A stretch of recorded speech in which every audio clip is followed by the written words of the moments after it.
नागपुरातील वसंतनगर परिसरात स्थित असलेल्या श्री संकटमोचन हनुमान मंदिरात प्रभू श्रीराम नवरात्र उत्सव अत्यंत भक्तिभावाने आणि उत्साहात साजरा केला जात आहे। गुढीपाडव्यापासून सुरू होणारा हा उत्सव हनुमान जन्मोत्सवापर्यंत अखंडपणे चालतो। या काळात मंदिर परिसरात धार्मिक आणि आध्यात्मिक वातावरण निर्माण झाले असून भाविकांची मोठी उपस्थिती पाहायला मिळत आहे। उत्सवाच्या पहिल्या दिवशी पारंपरिक पद्धतीने ध्वजारोहण करून आणि प्रभू श्रीरामांचा अभिषेक करून कार्यक्रमाची सुरुवात करण्यात आली। या मंगलमय विधीनंतर मंदिरात विविध धार्मिक उपक्रमांना प्रारंभ झाला। दुसऱ्या दिवसापासून दररोज भजन, कीर्तन आणि प्रवचन यांसारखे विविध धार्मिक कार्यक्रम आयोजित करण्यात येत आहेत। स्थानिक भाविकांसह परिसरातील नागरिक मोठ्या संख्येने सहभागी होत असून संपूर्ण वातावरण राममय झाले आहे। या संपूर्ण उत्सवाचे आयोजन श्री संकटमोचन हनुमान मंदिर विश्वस्थ मंडळाच्या वतीने दरवर्षी करण्यात येते। भक्तांच्या सहकार्याने आणि सहभागाने हा उत्सव अधिकाधिक भव्य स्वरूप धारण करत असून सामाजिक आणि धार्मिक एकतेचे दर्शन घडवत आहे।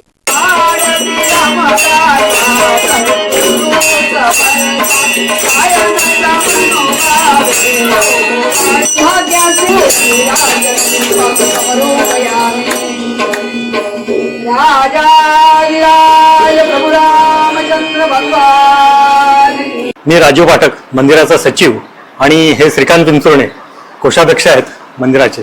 आम्ही आणि आमची टीम पूर्ण या कार्यक्रमाला वाहून घेते आणि वसंतचे लोक सुद्धा सोबत वाहून घेतात स्वतःला आणि सगळ्यांचा आनंदी आनंद सगळीकडे असतो।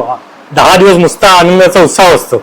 आज जे राम जन्माचं कीर्तन झालं वसंतनगर येथे ते सौभाग्य ते स्वाती जोशी यांनी केलं।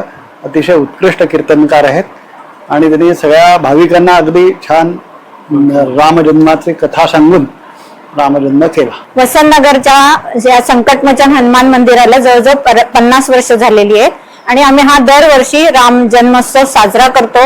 या निमित्ताने गुढीपाडव्यापासून रामनवमी पर्यंत सतत कार्यक्रम होत राहतात आणि कीर्तन, प्रवचन, व्याख्यान असे वेगवेगळ्या यांचे व्याख्यान होतात।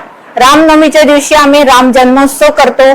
सकाळी राम जन्माचं कीर्तन होतं आणि संध्याकाळी पूर्ण वसंतनगर भर पालखी निघते आणि वसंतनगरचे पूर्ण रहिवासी घरोघरी सड्या रांगोळ्या काढून पालखीचं आक्षेपण करतात, स्वागत करतात।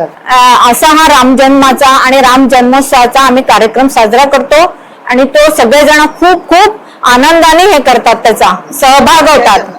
असाच रामनवमीच्या सगळ्यांना शुभेच्छा। माझं नाव मालती रायपूरकर। हे आमचं आता 50 ते 55 वर्ष झालेली या उत्सवाला आणि आधी ग्राउंड मध्ये सगळं व्हायचं जेवणाचं। दुसऱ्या दिवशी महाप्रसाद असायचा। ग्राउंड मध्ये पूर्ण एरियातले लोक म्हणजे यायचे, वसंतनगरच्या बाहेरचे सुद्धा लोक भरपूर यायचे आणि आम्ही सगळे वसंतनगरचे लोक मिळून ते ग्राउंड मध्ये स्वयंपाक पंक्ती वाढायचो। सगळं इतकं मोठ्या प्रमाणात असायचं।